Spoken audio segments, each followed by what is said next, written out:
Now I'm going to show you how to do how to reduce a tire. I've got the new RC 4-wheel drive Trailbuster 1.9, and I am going to mount it on a brat wheel, which is a 1.7. This is one that I modified, which I have another video of, and so I'll just do a step-by-step to show you how it's done.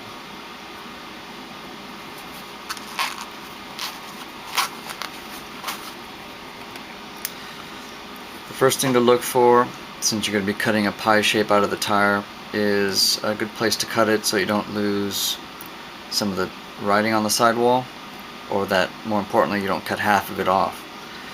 And this tire's got a couple good spots right on either side of the RC 4-wheel drive. Check to make sure that the back matches the front, and it does. Alright, so we're going to make our first cut here, and make sure that when you're cutting, you cut perpendicular to the bead. You want to cut straight up. And I often choose to cut right next to a tread block. That way the seam, when you glue it back together, is concealed a little better.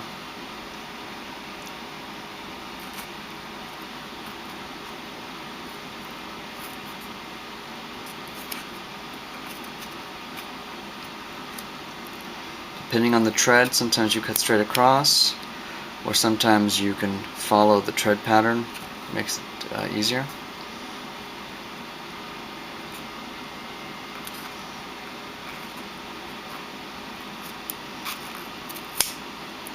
These tires are quite sticky. They stick to the scissors. Alright, so now the trick is, and this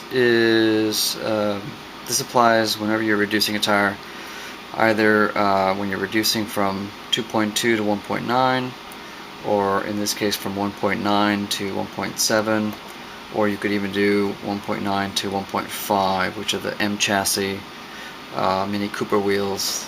This is a second generation style. This is an aftermarket style. And this one, the Kawada Mish wheel, ends up looking like this when it's painted black, and when a 1.9 mud thrasher is installed on it. The traditional Mini Cooper wheel with a Trail Doctor on it. You can see the difference from the full size to the reduced.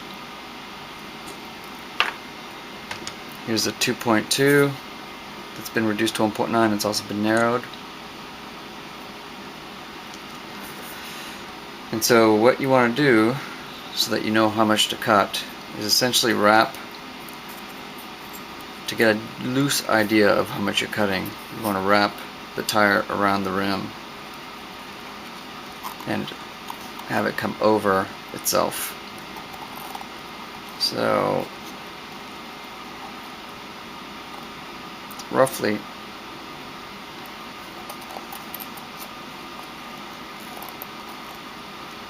quite sticky.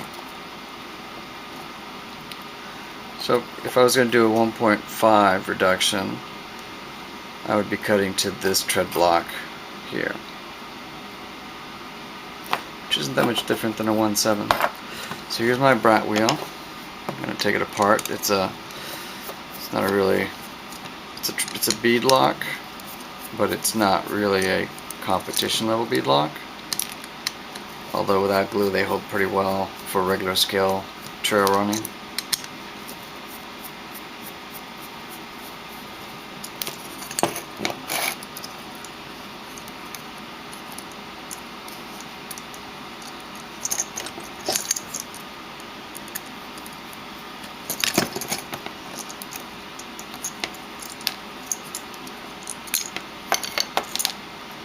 Alright.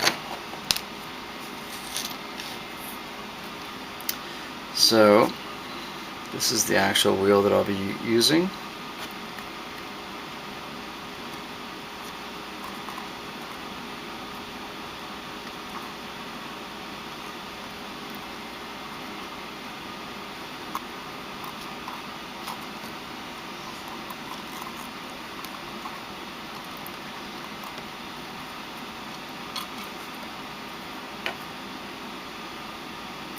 which actually looks like less, cutting more off than for the 1.5, so I'm guessing that when I did the 1.5 it didn't seat properly in the bead, which is fine. Once you cut it, if you still have a little bit extra, it's easy to cut a little more, and you can also have the tire be a little tight on the rim. That's fine. If you cut too little out, it won't sit right, and it's a little more problematic. So I'm going to go ahead and cut that one.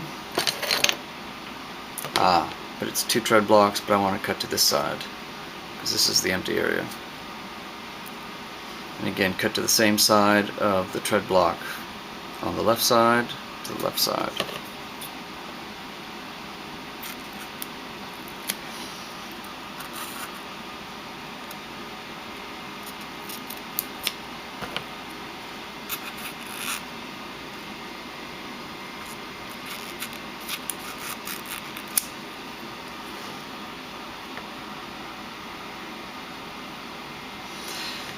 How many tread blocks you cut depends on what tire you're using and what reduction you're doing.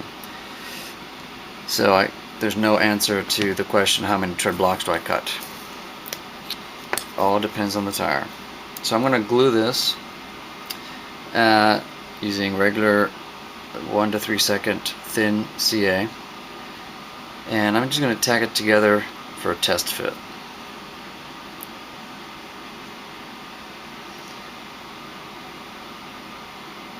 Actually, I'm not.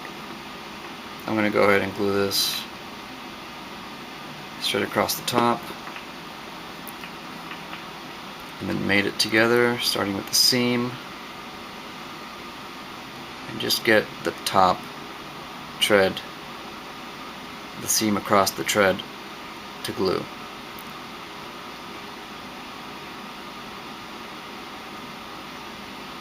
Once that's set, do each sidewall.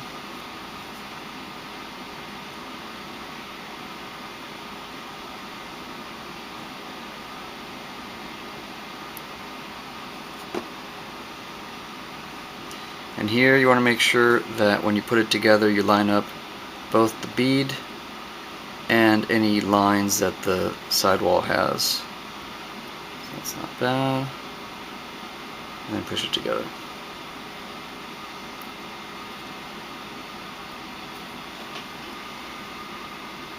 Once that's set, do the other side.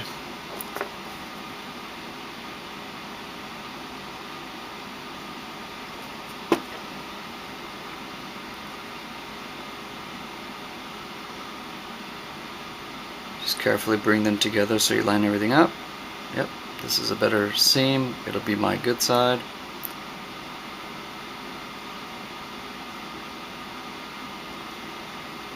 Alright. So it has been effectively reduced, and you can test fit it. It's a pretty good fit. I could probably cut a bit more off, but I want to go full tread blocks on this one, so I'm going to let it stay a little loose. In the end, if you have to put a couple spots of glue on it, well, if you didn't use a bead lock, you could simply glue it and it'd be fine. So I'm going to put this one back together just for test fitting. Oh,